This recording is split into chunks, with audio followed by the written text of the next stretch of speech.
Israel की तरफ से बमबारी अभी भी की जा रही है। तो इन हालात में जब इसराइल इस तरह की हरकतें कर रहा है तो इसका इस पीस डील पर नुकसान क्या होगा? वो हॉस्पिटल हिट करता है, बोलता है इसमें हमास थी। वो किसी स्कूल को हिट करता है, बोलता है इसमें हमास थी। वो किसी शहरी आबादी को हिट करता है, कहता है इसमें हमास थी। तो उनका मेन गोल अभी इसराइल का यही है कि जितना ज़्यादा बॉडी काउंट बढ़ सके बढ़ा, तो उसको पता है कि it's about to be end. अब जो मज़ाकरात होने जा रहे हैं वो मिस्र में हो रहे हैं। मिस्र का ये तमाम मामलात में रोल कैसे देख रहे हैं? मिस्र में क्यों इस बार हो रहे हैं, दोहा में क्यों नहीं हो रहे दोबारा से? डोंट फॉरगेट जो 72 और उसके माजी के मामलात इसराइल के साथ जो हैं, वो भी एक थॉर्न है इसराइल के लिए।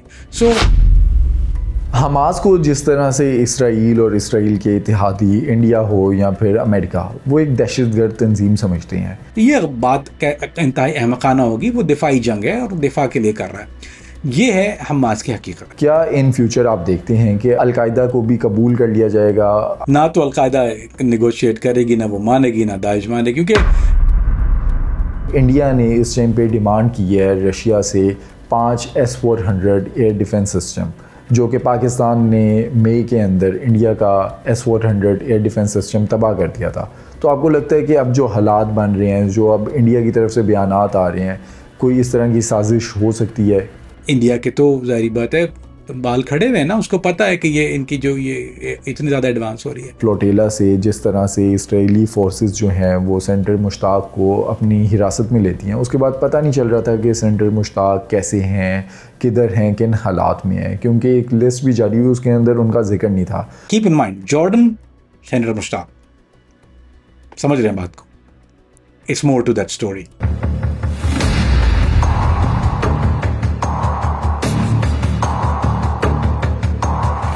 कामरान भी, लास्ट एपिसोड में हमने बात की थी हमास और ट्रंप के दरमियान जो एक पीस डील, एक पीस एग्रीमेंट होने जा रहा है, जो हमास ने कबूल कर लिया है। लेकिन कई ऐसी शराइत हैं जो वो कबूल तो कर चुका है, लेकिन कुछ शराइत के ऊपर डेडलॉक है। वो शराइत कौन सी हैं जिनके ऊपर डेडलॉक है?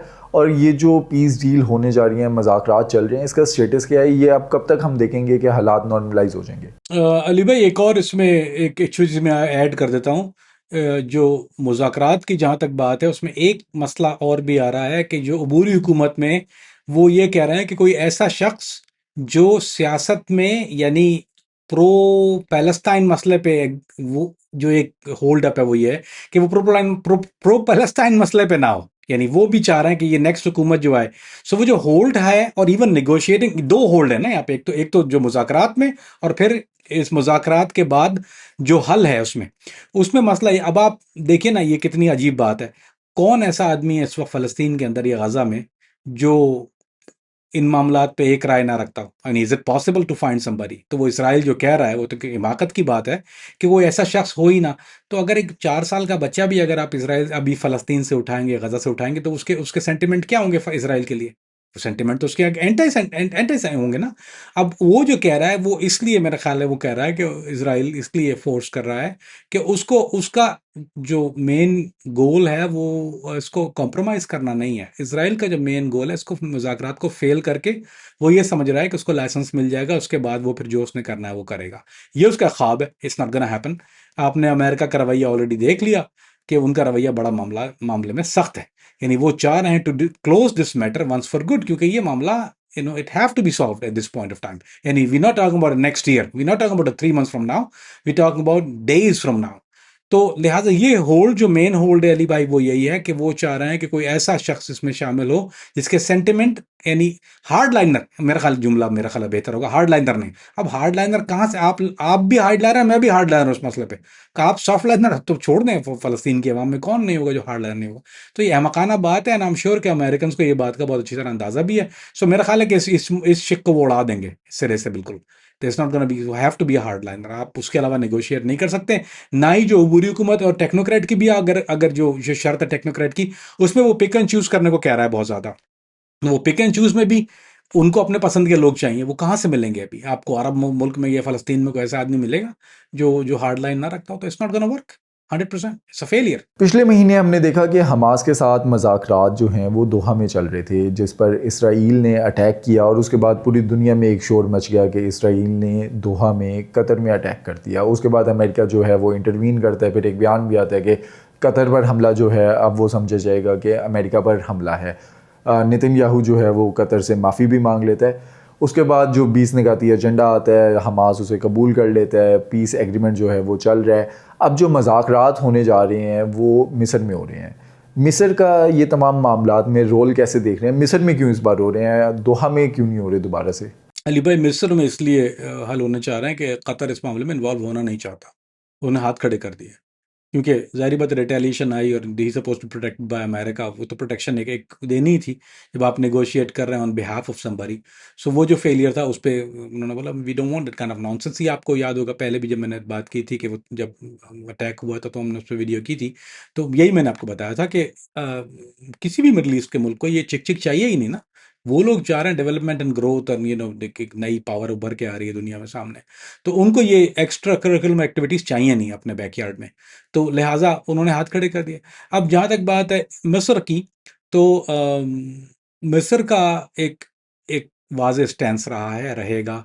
हाँ, बीच में कुछ नरमी दिखाई या कुछ और ऐसी चीज़ें हुई, लेकिन जब मामलात ख़राब होना शुरू हुए मिस्र के साथ, तो आप दूसरी एक और बात मैंने आपको शायद ये 1 दिन पहले या 2 दिन पहले मैंने आपको बताया कि रफ़ा के बॉर्डर से कंस्ट्रक्शन इक्विपमेंट जो है वो जा रहे हैं। वो मेरे पास लाइव तस्वीर आई हुई थी, असल में उसकी उसकी एक पिक्चर आई हुई थी। वो मैंने फिर उसको परमिशन ली कि मैं शेयर कर दूँ, उसने बोला यार शेयर मत करना। जिसने भेजी थी उसने कहा कि यार शेयर करोगे तो फिर it can, I just don't want it to be shared. So Ali भाई, जहाँ तक इजिप्ट का मामला है, वो पार्शली हार्ड लाइन है अभी। अ, देखें, जो कतर का जो स्टैंस था वो फुल ऑन, ये कह लीजिए कि मुनसिफाना था, और उनको वो रास नहीं आया। अब इजिप्ट जो है वो थोड़ा सा सख्ती की तरफ भी है।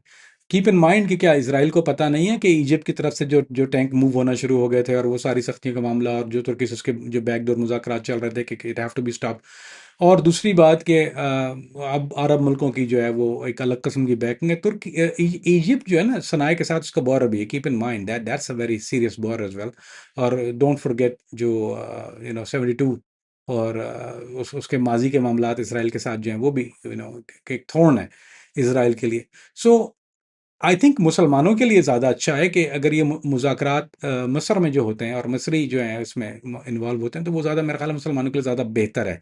क्योंकि जो वो हार्ड लाइन जो है वो थोड़ी सी ली जाएगी, थोड़ी सख्ती वाला मामला होगा इंशाल्लाह।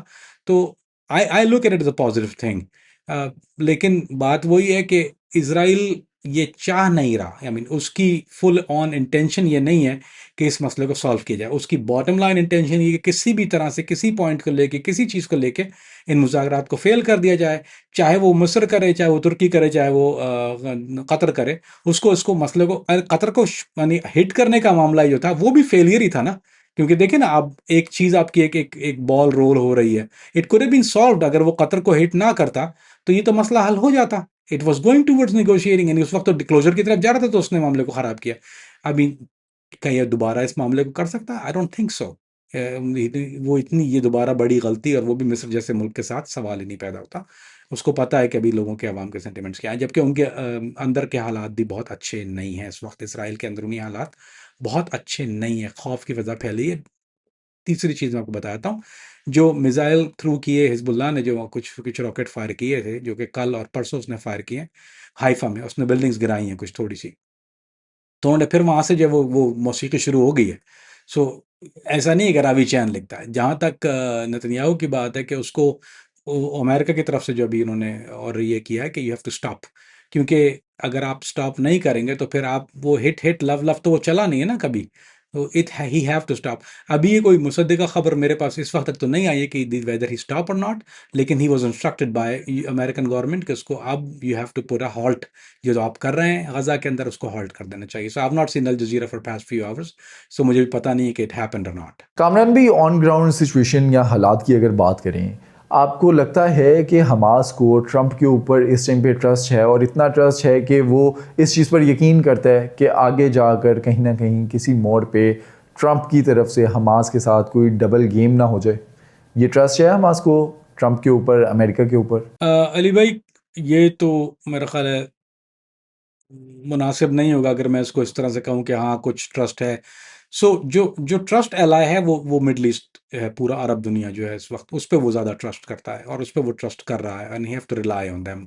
क्योंकि मेन स्टेक होल्डर्स जो जब ये मुआहिदा होना शुरू बात हुई थी कतर के अंदर, जब इस्लामी मुल्कों की कॉन्फ्रेंस हुई, तो everybody become a stakeholder. तो हमास रिलाय ज़्यादा मुसलमान मुल्कों पे ज़्यादा कर रहा है, अरबों पे ज़्यादा कर रहा है बनस्बत ट्रंप के। और उसको पता है कि ट्रंप की जो पोजीशन है वो इनके आगे ज़्यादा वीक है, नहीं अगर वो ट्रंप बाय इटसेल्फ पार्टी तो जाहिर पता, देयर वाज नो नेगोशिएटिंग। सो जो ट्रंप का ऑन द होल प्रेशर जो है, उस पर जो प्रेशर माउंटिंग है उसको प्रेशर कुकर कहते हैं। तो वो जो कुकर उस पर चल रहा है, वो कुकर चल रहा है मिडल ईस्ट का, जिसकी वजह से वो थोड़ा सा लीन भी कर रहा है और वो हार्श लैंग्वेज भी इस्तेमाल कर रहा है नेतन्याहू के साथ, और वो थोड़ा सा कि इट हैव टू स्टॉप, और वो he is agreeing to do, और वो थोड़ा सा लीन भी कर रहा है टूवर्ड्स गजा के ऊपर।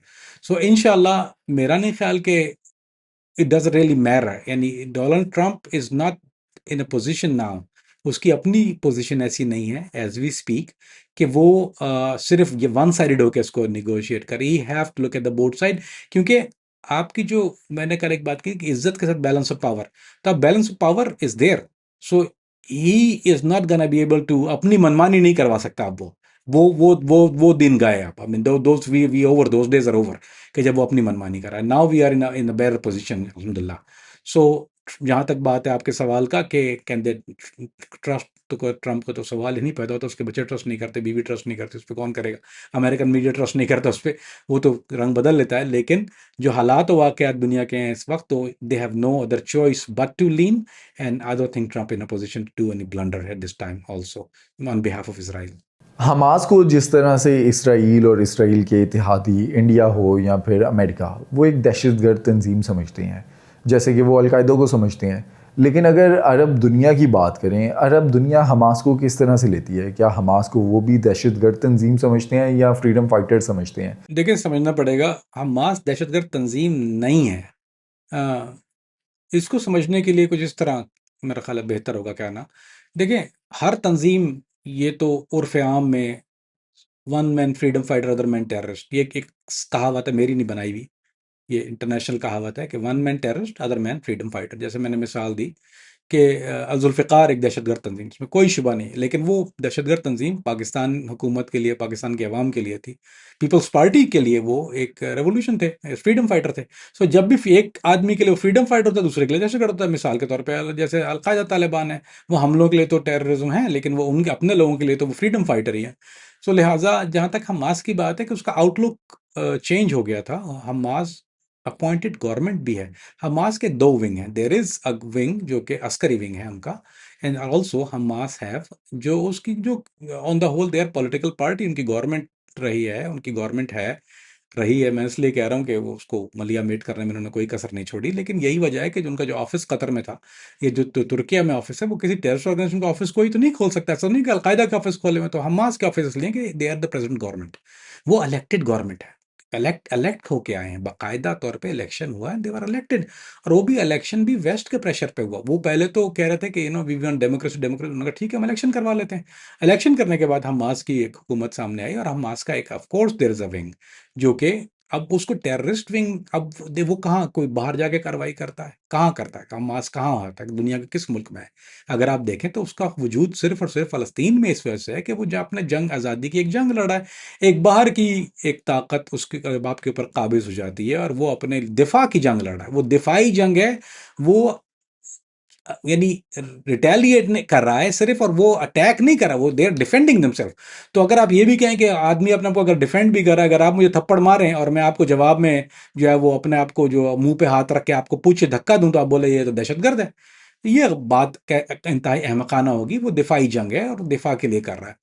ये है हमास की हकीकत। और Hamas is a government, it is in power over there, और उस लोगों की हमदर्दियां उनके साथ हैं। ऐसा नहीं है कि उसने कोई अपनी मकबूलियत खो दी है, ऐसा नहीं है कोई बात। मिसाल देता हूं मैं आपको, क्यों मैंने ये मकबूलियत खोने की बात क्यों की। अफगानिस्तान के अंदर जब अलकायदा ने अटैक किए, जब अफगानिस्तान के अंदर बाहर जब वो अटैक कर रहे थे और अफगानिस्तान के अंदर अलकायदा मौजूद थी, तो एक सेंटिमेंट, नफरत का शुरू हो गया था। लोगों ने उनसे, हालांकि वो पार्ट ऑफ द गवर्नमेंट नहीं थे, दे वर कंस्ट्रक्शन कर रहे थे, फूड प्रोग्राम थे, रिफाई काम भी कर रहे थे, लेकिन लोगों ने उनका, उनके अंदर एक नफरत का पहलू जरूर जाग गया था। वहां पर लोकल लोग उनको पसंद नहीं कर रहे थे। लेकिन हमास एक ऐसी यूनिक सिचुएशन, एक ऐसा ट्रुथ है कि जो जिसके लिए कोई नफरत का कोई पहलू कहीं पर मौजूद नहीं है। नहीं, लोकल लोग, ऐसा नहीं है कि वो हमला हुआ और इसराइल हुआ तो लोगों ने वो आके बददुआएं शुरू कर दी और रोड पर प्रोटेस्ट हो रहे होंगे, nothing like that. Anti Hamas sentiment अरबों में नहीं पाया जाता। और जो बाहर के ममालिक हैं वो भी उसको एक सेवियर के तौर पे ही लेते हैं। उनको पता है कि दिफा की जंग लड़ा, लोगों को इतना शऊर है। So on the whole Hamas is a protector of Gaza, Hamas protector फलस्तीन। तो वो दहशतगर्दी से उसका कोई, हाँ बाहर के लोग कहते हैं ठीक है वो अमेरिका, लेकिन वो ये भी सोचिए ना बात कि वो तो फिर आप, अगर आप अल जुलानी की बात करते हैं तो वो भी दहशतगर्द था, वो भी एक दहशतगर्द तंजीम था ना, तहतर शाम वो सारा मामला। अब क्यों नहीं है वो, अब क्यों लिस्ट से नाम निकल गया? Now is becoming a friend again. So they know कि ये it is not a fair thing to call them terrorist. और जहाँ तक आपके सवाल का ताल्लुक है, तो बॉटम लाइन इज कि बाहर की दुनिया, जो मुसलमान हैं, जो जो मुसलमानों से मोहब्बत करते हैं, वो उसको एज ए टेररिस्ट ऑर्गेनाइजेशन नहीं जानते हैं, ना समझते हैं उनको, ना उसको इस मामले में लिखा जाता है कहीं। आप बाहर का मीडिया भी उठा के देख लेंगे तो नेवर राइट एनीथिंग अगेंस्ट उनके, कोई भी आपको किसी न्यूज़ से, चाहे वो अल जजीरा हो, हालांकि Al Jazeera is the strongest one right now ना, तो उनके उनके आप कभी कोई ऐसी रिपोर्ट तो नहीं देखेंगे वो एंटी हमास नहीं करते हैं। They always do in a favour of it. Why? Because the Arab sentiment is there for Hamas. Kamran भी, जैसे इस टाइम पे हमास को अमेरिका की तरफ से गैर मुसल्ला किया जा रहा है, हमास को कबूल किया जा रहा है, हमास के साथ मज़ाकरात उनके चल रहे हैं, क्या इन फ्यूचर आप देखते हैं कि अल-कायदा उसके साथ भी इस तरह का जो है वो ट्रीटमेंट रखा जाएगा, अल-कायदा को भी कबूल कर लिया जाएगा, अल-कायदा को भी दुनिया में अमन के लिए जो है वो गैर मुसल्ला करके काबिल कबूल समझा जाएगा? इस तरह का हो सकता है इन फ्यूचर कुछ? नहीं, दैट्स इम्पॉसिबल, दैट्स इम्पॉसिबल। ना तो अलकायदा निगोशिएट करेगी, ना वो मानेगी, ना दाइश मानेगी, क्योंकि कीप इन माइंड के जिन लोगों से निगोशिएट या बातचीत करी है वो लोग हैं जिनके हाथों में अमेरिकन खून नहीं है। तो जिसके हाथ अमेरिकन खून से रंगे हुए हैं अमरीकियों के, चाहे वो एक आदमी भी हो, उससे निगोशिएट नहीं करते। और जहाँ तक बात है टेररिस्ट, यानी अगर आप कहते हैं ना, American do not negotiate with terrorist. Even जो आपको एक और मज़े की बात आता हूँ कि अमेरिकन जो हॉस्टेज निगोशिएट जो करते हैं वो भी निगोशिएट उनकी टर्म्स पे नहीं करते। तो टेररिस्ट से निगोशिएट बिल्कुल भी नहीं होता। उसको टर्म्स नहीं मानी जाती, उसकी सवाल ही नहीं पैदा होता। ऐसा कभी ना हुआ है, ना कभी होगा, क्योंकि जिसके हाथ रंगे हुए हैं खून से, यानी ऐसी ऑर्गेनाइजेशन ऑन द होल। हाँ, एक इंडिविजुअल की बात करें तो that could be a different thing. अगर आप एक इंडिविजुअल की बात करते हैं कि they can pick and choose a guy and say what, हम इसको अपने मफाद में इस्तेमाल कर सकते हैं, लेकिन ऑन द होल डिसार्म करने के बाद, यानी इनकी कोई किसी हुकूमत का तो हिस्सा है नहीं। ऐसा तो नहीं है कि कहीं पर वो किसी हुकूमत का हिस्सा है या कहीं और रिफाई काम, तो नहीं, ये उसके मफाद में भी नहीं है ये करना। और फिर अमेरिका अपने अवाम और अपने मीडिया उससे बहुत ज़्यादा इन्फ्लुएंस्ड होता है। तो लोग, जिनके लोग मरे हैं 9/11 में या उसके बाद या उसके पहले के हमलों में, तो वो भी कभी ऐसा नहीं चाहेंगे कि ऐसी कोई चीज़ हो। और अमेरिका कभी, कोई भी सदर जो, अगर वो अपनी मकबूलियत रखता है, he want to stay in power, वो कभी ऐसी गलती नहीं करेगा। ट्रंप इस टाइम पे जो उसका पीस प्लान है, जो पीस डील है, उसको लेकर बहुत सीरियस नज़र आ रहा है। डेली बेसिस पे बयानात भी आ रहे हैं इससे रिलेटेड। आपको लगता है कि हालात जो हैं वो कब तक नॉर्मलाइज हो जाएंगे, दोबारा जो ज़िंदगी है वो कब तक बहाल हो जाएगी गज़ा में, फ़लस्तीन में, और इसराइल की तरफ से दोबारा कोई जाहियत तो नहीं की जाएगी, वायलेशन तो नहीं होगी? क्योंकि अभी 24 घंटों की बात करें पिछले, तो 24 फ़लस्तीनी जो हैं वो शहीद किए गए हैं, इसराइल की तरफ से बमबारी अभी भी की जा रही है। तो इन हालात में जब इसराइल इस तरह की हरकतें कर रहा है, तो इसका इस पीस डील पर नुकसान क्या होगा? देखिए, वो तो चाह ही रहा है, जैसा मैंने कहा, कि उसको नुकसान हो, मतलब ये पीस डील जिस तरफ ना जाए, क्योंकि वो अपने तौर पे हमले करे जा रहा है। लेकिन एक तरफ उन्होंने ये भी, नेतन्याहू ने, उसके जो डिफेंस का बयान जो आया था, वो कल का बयान ये था कि we have achieve our goal, हमने कर लिया। उसको पता है, अब खिफ़त मिटाने वाली बात है। हालांकि वो गोल अचीव नहीं हुए, लेकिन वो अचानक एक दिन में उसने ये भी ऐलान शुरू कर दिया कि we have achieve our goal, हमने कर लिया है, we are in the final stages of peace. ये डिफेंस, इसराइल डिफेंस की तरफ से, कि हमने अचीव कर लिया, हमने डिसमेंटल कर दिया, हमने यूं कर दिया, वो कर दिया। और अभी वो बीच में इसलिए यदि भाई वो कर रहा है कि वो तो जेनोसाइडल आर्मी है। आई मीन उसको आप ये तो नहीं कह सकते कि वो कोई टारगेट अचीव कर रहा है, या उसने कभी भी हमास को डायरेक्ट हिट तो किया नहीं। आप देख लीजिए कहाँ डायरेक्ट हमास हिट हुई है। वो हॉस्पिटल हिट करता है, बोलता है इसमें हमास थी। वो किसी स्कूल को हिट करता है, बोलता है इसमें हमास थी। वो किसी शहरी आबादी को हिट करते कहता है इसमें हमास थी। तो उनका मेन मेन गोल अभी इसराइल का यही है कि जितना ज़्यादा बॉडी काउंट बढ़ सके बढ़ाओ, क्योंकि उसको पता है कि it's about to be end. So वो एक बॉडी काउंट बढ़ाना चाह रहा है, आई मीन और मेरा नहीं ख्याल कि हमास ऐसे मौके पर कोई रिटेलिएट कोई ऐसी चीज़ या कैसी गलती करेगा। दे नो कि ये क्लोजर की तरफ जा रहा है, तो वो इस ट्रैप में भी नहीं आएंगे। अगर वो ट्रैप भी है इसराइल का कि they want to put him in a trap, के कोई ऐसी बर्बरियत दिखाएं। अगर आपने तस्वीरें नहीं देखी तो यहाँ पे हम लोग शेयर नहीं कर सकते उसको, मेरे ख्याल है किसी सोशल मीडिया पे शेयर नहीं कर सकते, मेरे पास पहुँचती है या जो बाहर मौजूद है अली भाई, वो बच्चों के जो जो जिस्म का देख कर वो that's exactly what is doing.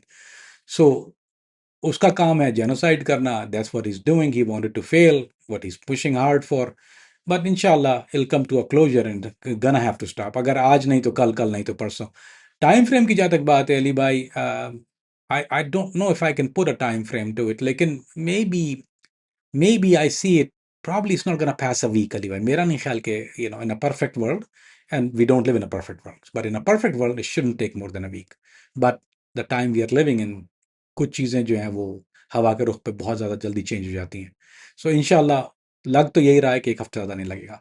इस टाइम ट्रंप और नेतन्याहू इनका आपस में ताल्लुक कैसे है? क्योंकि अगर हम जून की बात करें, जब सीज़ फायर हो गया इसराइल और ईरान में, उसके बाद इसराइल ने फिर शरारत करने की कोशिश की, तो ट्रंप जो है वो काफ़ी गुस्सा हुआ था, उसने काफ़ी हार्श वर्ड यूज़ किए थे। इस टाइम पर भी एक्स पर मैं देख रहा था कि लोग बातें कर रहे हैं कि ट्रंप और नेतन्याहू में गाली गलौज हुई है। असल में ऐसा कुछ हुआ है या इस टाइम पे ये अफवाहें चल रही हैं? नहीं नहीं नहीं अली भाई, ये वाकई ऐसा हुआ है। ये अली भाई, I I told you about that. मैंने बल्कि एक इंस्टाग्राम पे एक पोस्ट भी लगाई थी इस मामले से। तो देर इज इफ जो हार्श जुमलों का तबादला हुआ, क्यों? क्योंकि जो ट्रंप को सिर्फ इस खतरात ये पड़े हैं कि वो जो पीस डील में नोबेल प्राइज, मैं आपको कल भी एक जो हमने वीडियो की था उस पर भी हमने, जो आपने कल पोस्ट किया उसमें भी हम लोग talk about Nobel peace prize, Nobel peace prize. तो उसको जो उस बड़ी सबसे बड़ी रुकावट उसमें जो है वो इस वक्त इसराइल है, यानी उसके लिए बाकी कोई रुकावट नहीं है।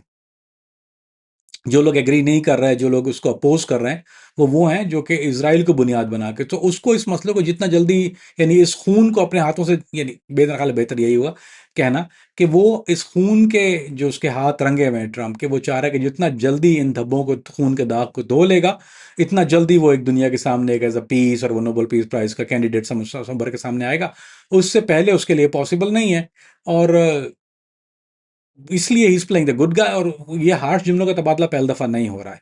It happen during the Qatar time, Qatar वाले वक्त पे भी बहुत हार्श जुमलों का तबादला हुआ, लेकिन उसके बाद फिर सेकंड और third time they went on a very harsh tone. अब ये गाली गलौज का तो पता नहीं है, नो बडी नो द गाली गलौज, लेकिन ही हैव सेड इट। उसने जो एक जुमला जो है वो ऑन द, यानी मेरा ख्याल है पब्लिसाइज्ड हुआ है उसको, उसमें उसने ये कहा था कि if it's not gonna be, we gonna deal it in a harsh manner. यानी हार्श मैनर, अब हार्श का मतलब होता है सख्ती से, यानी आहानी हाथ से निपटा जाएगा अगर इसराइल की तरफ से कोई पेशकदमी हुई इन मामलात के ऊपर, इनको दोबारा सबोटाज करने के लिए पीस नेगोशिएशन को। So he is using harsh language, इसमें कोई दो राय नहीं। और he is a kind of person, वो आसरा भी नहीं करता है। ही इज अ हार्श गाय, ही वो ऐसे ही बोलता है जो सो ही देर इज, इसमें सदाकत है। When there is a smoke there is a fire. Kamran भाई, अब जब ट्रंप और हमास के दरमियान इंशाल्लाह ये पीस डील कामयाब हो जाती है, हालात नॉर्मलाइज हो जाते हैं, फ़लस्तीन के अंदर अमन कायम हो जाता है और इसराइल की तरफ से दोबारा जाहियत नहीं की जाती और फ़लस्तीन को आज़ाद रियासत के तौर पे दुनिया तस्लीम कर लेती है, अमेरिका भी तस्लीम कर लेता है, तो आप देखते हैं कि जो इसराइल है उसकी एग्जिस्टेंस को कोई ख़तरा होगा? क्योंकि इसराइल की एग्जिस्टेंस तो इसी से है कि वो फ़लस्तीन के अंदर जाहियत को वो जारी रखे, वहाँ पर बमबारी करे, फ़लस्तीन को अपने अंदर ज़म करने की कोशिश करे।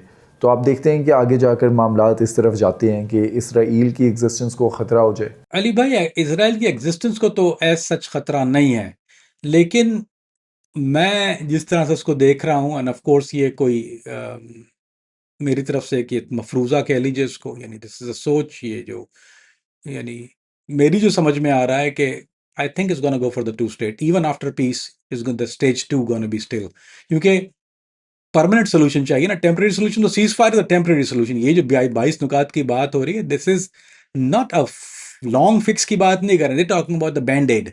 सो टू सॉल्व इट परमानेंटली, क्योंकि देखिए ना, late me explain it you, let me try to explain it. क्यों?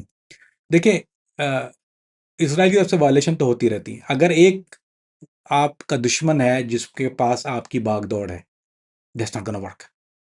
वो हमेशा कभी मस्जिद अक़सा में जब दिल चाहता है बंद करता है, जब दिल चाहता है मुसलमानों को बाहर निकाल देता है। चेक पोस्ट पे बुरा सलूक होता है, वेस्ट बैंक की तरफ। So this is something going on all around, सिर्फ एक जगह गजा गजा नहीं, बल all around it is doing it. So सबको पता है कि ये सोल्यूशन नहीं है, लॉन्ग टर्म सोल्यूशन नहीं है। शॉर्ट टर्म सोल्यूशन जरूर हो सकता है कि एक दफा हो जाए, लेकिन लॉन्ग टर्म सोल्यूशन, और उसको लॉन्ग टर्म सोल्यूशन ही होना है, लॉन्ग टर्म सोल्यूशन की तरफ ही मामला जाएगा, वरना it's go back to square one.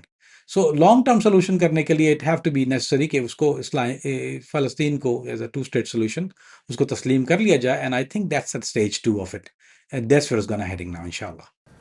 Kamran में इंशाल्लाह इसराइल को आने वाले कुछ दिनों में मिडल ईस्ट में नाकामी हो जाएगी, जो उसका प्लान है वो तबाह बर्बाद हो जाएगा। आपको लगता है कि इसराइल जो है वो कोशिश करेगा कि किसी तरह से वो इंडिया की तरफ से पाकिस्तान में कोई शरारत करे, या कोई इंडिया जो है वो फॉल्स फ्लैग ऑपरेशन प्लान करे, जैसे कि पहलगाम का पहले उसने किया, और उसके बाद जो है वो पाकिस्तान पर इल्ज़ाम लगाए और फिर एक नई साजिश जो है वो स्टार्ट हो वहाँ से? आपको लगता है कि ऐसे मामला जाएंगे? क्योंकि इंडिया ने इस टाइम पे डिमांड की है रशिया से 5 S-400 एयर डिफेंस सिस्टम, जो कि पाकिस्तान ने मई के अंदर इंडिया का S-400 एयर डिफेंस सिस्टम तबाह कर दिया था। तो आपको लगता है कि अब जो हालात बन रहे हैं, जो अब इंडिया की तरफ से बयानात आ रहे हैं, कोई इस तरह की साजिश हो सकती है? अली भाई, जहाँ तक इंडिया का मामला है, वो बिल्कुल इस वक्त उसका मामला ऐसा है कि उसको कहते हैं उर्दू में खसियानी बिल्ली खंबा नोचे। वो खसियानी बिल्ली है, वो उनको राफेल का दुख भी है, उनको अपने सिस्टम का भी दुख भी है, उनको फेलियर्स का भी दुख है। जो इंडिया की जो दोनों आर्म फोर्सेस हैं, एयरफोर्स और उसका जो जो आर्मी चीफ है, दोनों की तरफ से एक बड़ा एक ख़तरनाक किस्म का एक बयान उन्होंने दिया कि पाकिस्तान की एग्जिस्टेंस को इस दफ़ा हम ख़तरे में डाल देंगे। आई मीन इफ़ पाकिस्तान, यानी ये कि आप अपनी जो बैरूनी कार्रवाइयाँ उसको बंद कर दें, यानी दहशतगर्दी कार्रवाइयाँ जो कि वो इंडिया में होती हैं, हालांकि इसके बरक्स मामला हो रहा है, वो तो BLA को सामने रख के, KPK में सामने रख के और जगहों पर रख के वो पाकिस्तान में दहशतगर्दी करवा। लेकिन वो क्या कहता है कि एक एक उर्दू में कहावत है कि झूठ इतना बोलो कि वो सच सच लगने लगे। सो ये इन लोगों की एक साजिशी जहन भी है। इसराइल वाला मामलात को भी, it didn't go in his favour, कि वो इसराइल को भी मुंह की खानी पड़ रही है। लेकिन ऑल्सो पाकिस्तान ने भी एक मुआहिदा अमेरिका के साथ किया है। आपको अगर आपको पता होगा कि रेथॉन का जो उन्होंने मुआहिदा किया है, और AIM-120C की एक डील अमेरिका के साथ हो गई है। And this is air to air, ये मिड रेंज है, air to air missile system है। और बहुत से लोग शायद ये नहीं पता होगा कि this is something is F-16 fleet के लिए है ये। सो वो एक बड़ी एडवांस शक्ल दे देगा, और उसको इसके लिए एक पुराना वर्जन जो पाकिस्तान के पास जो पुराना वर्जन था, यानी ये बेसिकली अपडेटेड वर्जन है। और यानी आई थिंक उनका जो पुराना वर्जन था वो AIM-120C-5 मिसाइल था, सिस्टम था जो पुराना वाला है। सो उसको रिप्लेस कर रहे हैं ये 120C के साथ, /8D के साथ जो कर रहे हैं। और ये this is a very this is an improvised improved version, it's like a 6 time improved version than what it was before. और इससे India is not very happy. जाहिर बात है, कभी भी कोई मुआहिदा पाकिस्तान ऐसा करता है, कीप इन माइंड पाकिस्तान ने जो फतह का जो एक कुछ दिन पहले मिसाइल का एक आई थिंक 700 किलोमीटर रेंज है उसकी, कामयाब तजुर्बा किया उसका। अब इंडिया के तो जाहिर बात है तो बाल खड़े हुए हैं ना, उसको पता है कि ये इनकी जो ये इतनी ज़्यादा एडवांस हो रही है। Thirdly but not the last, जो पाकिस्तान ने अनाउंस किया है अभी एक डील, कि हमारी नेवल जो अनाउंस इसलिए किया, मैं बाद में बताऊंगा, कि एक नेवी की जो मशक़ें हैं। अब नेवी की मशक़ ये मेरे ख्याल है काफ़ी अरसे के बाद हो रही है, कराची आई थिंक ओमान के बॉर्डर के करीब ही हो रही है। आई थिंक इस 120 माइल रेडियस, जहाँ पर वो लाइव फायरिंग की मशक़ें करता है। और जब ये पाकिस्तान या कोई भी मुल्क जब ऐसा ओपन वाटर में जाके करता है, तो उसको ये डिक्लेयर करना पड़ता है कि they are doing it for for whatever reason it is. So Pakistan जो ये कर रहा है वो बता रहा है कि वी आर, अगर आपकी तरफ से कोई जारियत की कोई अगर सोच भी है ऐसी, तो we are getting ready for it. This was announce I think 2 days ago, उन्होंने अनाउंस किया था इसको कि we are doing the open war, and this is happening after long time. Pakistan का शो ऑफ फोर्स भी दिखाएगा उसमें। लेकिन ये सब चीज़ों को अली भाई, एक चीज़ और जहन में रखिए, मैं जो इसका बैकग्राउंड देख रहा हूँ, मेरा ख्याल है, and this is only my thought and I could be wrong on that, मैं ये पहले से बोल देता हूँ। आई don't know if you know it Ali भाई, कि पाकिस्तान की एक डील अमेरिका के साथ डिस्कस हुई है, हतमी शक्ल नहीं है लेकिन डिस्कस हुई है, कि जो पोर्ट है पसनी की, तो गवादर एक पोर्ट है, एक पसनी की साइड पे जो पोर्ट है, क्योंकि ईरान के बहुत करीब है, तो वो जो पोर्ट की एक डील चल रही है अभी, it it come in, I think I'll go through, कि जो अमेरिका के पास वो पोर्ट जो है वो यूज़ होगी। आई मीन बज़ाहिर या फ्रंट पे या किसी भी तरह से उसकी जो डील है वो मेनली बेसिस ऑफ ट्रेड है, यानी नॉन अस्करी। लेकिन हु टू से, आई मीन इसके लिए इराक में भी, ईरान में भी पैनिक पाया जाता है और उसके लिए इंडिया में भी पैनिक पाया जाता है। Although the geographical location is close to Iran, यानी ईरान नहीं चाहेगा कि अमेरिका इतना क्लोज उसके आके बैठे, उसके हक में नहीं है ये। लेकिन पाकिस्तान की जो हुकूमत है, उसका कहना ये है कि हमने ये जो डील हम जो निगोशिएट कर रहे हैं, वी नॉट टॉकिंग अबाउट अस्करी डील, हमको कोई नेवल बेस नहीं दे रहा है। क्योंकि बाहर ये एक चर्चा शुरू हो गई थी कि पाकिस्तान से कोई नेवल बेस दे रहा है अमेरिका को। It's not a naval base, basically trade like normal port, जैसे आपकी गवादर पोर्ट है, इस किस्म की एक ऐसे पोर्ट पिसनी में डीप वाटर पोर्ट है, वो अमेरिका के साथ दी जाएगी। और उसके साथ ऑन द अदर हैंड एक और जो मुआहदा है वो है मिनरल का। वो मिनरल का मुआहदा कि पाकिस्तान अमेरिका मावनत करेगा एंड वो ड्रिलिंग जो मादनियात के लिए, उससे पाकिस्तान में खुशहाली आएगी ऑन द होल। अब इंडिया के लिए ये सारी बातें जो हैं ये थोर्न है। जब भी पाकिस्तान खुशहाली तरक्की की तरफ जाता है, कभी फायदे की तरफ जाता है, तो वो कोई ना कोई मुद्दा उठा के they put it back and they try to do some शरारत। तो ये अगर आप ऑन द होल इस पूरी पिक्चर को देखें, एयर डिफेंस डील की बात देखें, पोर्ट की डील देखें, आप मादनियात की डील देखें, तो दिस गोइंग टूवर्ड्स पॉजिटिव। इसमें रखना डालने का एक ही तरीका होता है, you start some other blunder. So वो जबानी कलामी तो कर सकता है अली भाई, and this is right now verbal, but I don't think so. And also don't forget कि हमारा जो पानी का मामला है वो अभी तक हल नहीं हुआ है, it's not come to a solution. लेकिन जब अगर अमेरिका ट्रेड करना चाह रहा है इतना ओपनली, और अमेरिका डील भी कर रहा है, and America is there, and America get a port, so America और भी फेवर देगा। सिर्फ यही नहीं है, अमेरिका ओनली टेक टेक नहीं है, बल्कि गिव गिव भी है इसमें कुछ ना कुछ। I am sure there is some more which जो अभी सामने नहीं आएंगी, but over the period of time you will see it coming इंशाल्लाह। सो इंडिया के लिए इस इन उसके लिए यही है कि वो इसको चाह रहा है कि किसी तरह से इस माहिदे को किसी भी तरह सबूताज करे, या किसी पाकिस्तान को किसी ऐसी चीज़ की तरफ डाल दे जो कि ट्रंप का जो उसने पीस डील कराई थी, अगर पाकिस्तान की तरफ से वायलेशन होती है तो जाहिर बात है India can protest to the Trump कि भाई आपकी डील थी। तो इसलिए प्रोवोक कर रहा है, यानी ये प्रोवोक करता ही रहता है, प्रोवोक हमेशा करता है, इट्स नॉट समथिंग न्यू। पर end of the day Pakistan के जो पॉलिसी मेकर्स हैं, पाकिस्तान की जो हुकूमत है, अस्करी ज़रा हैं, वो they understand this very well, यानी मेरे कहने की बात नहीं है, they know the drill. So I don't think they gonna, इस बेट जो उसने हुक में जो बेट लगाया है, I don't think Pakistan gonna bite the bet. और वो ज़बानी तो फायरिंग चलती रहेगी, I don't think it's ever gonna go beyond ज़बानी फायरिंग, इससे इससे ऊपर नहीं जाएंगे, क्योंकि ट्रंप के पास ऑलरेडी ये मामला पहुंच गया है। This happen may be 4 hours ago या 6 आवर्स अगो कि इट इज स्टार्टिंग अगेन। उसने कहा not to worry, you know it's not gonna go through with this. So he is gonna intervene before the time, क्योंकि उसको अपने trade agreement से ज़्यादा दिलचस्पी है। This is I think, I don't know, मुझे एक अमाउंट मैंने देखा था, पता कितना, that deal is a $41.6 billion की डील। You think Trump gonna let it go? Nah, he's a businessman. He not gonna let it go. वो अगर मोदी को चप्पल भी मारना पड़े ना, I mean that's the kind of guy he is, अगर उसको चप्पल भी मारनी पड़े ना मोदी को, he not gonna mess up his $41.6 billion deal. And also mineral deal का कभी कोई अभी कोई नंबर सामने नहीं है, जाहिर बात है, ऐसे preliminary. So we talking about this number is way beyond 40. ये तो चंक चेंज होगा 41.6 बिलियन। उसके बाद that's gonna go over $100 billion deal. I mean this is gonna be a very very very big deal. So Trump not gonna let it. सब जबानी firing होगी, India gonna back down इंशाल्लाह। आप देख लेंगे, 48 घंटे टाइम दे दीजिए, is gonna back down on it. उसको को कॉल चले जाएंगे वहाँ। कामरान भी एंड पे हम बात करते हैं सेनेटर मुश्ताक की। हमने लास्ट वीक में देखा फ्लोटेला से जिस तरह से इसराइली फोर्सेस जो हैं वो सेनेटर मुश्ताक को अपनी हिरासत में लेती हैं। उसके बाद पता नहीं चल रहा था कि सेनेटर मुश्ताक कैसे हैं, किधर हैं, किन हालात में हैं, क्योंकि एक लिस्ट भी जारी हुई उसके अंदर उनका जिक्र नहीं था।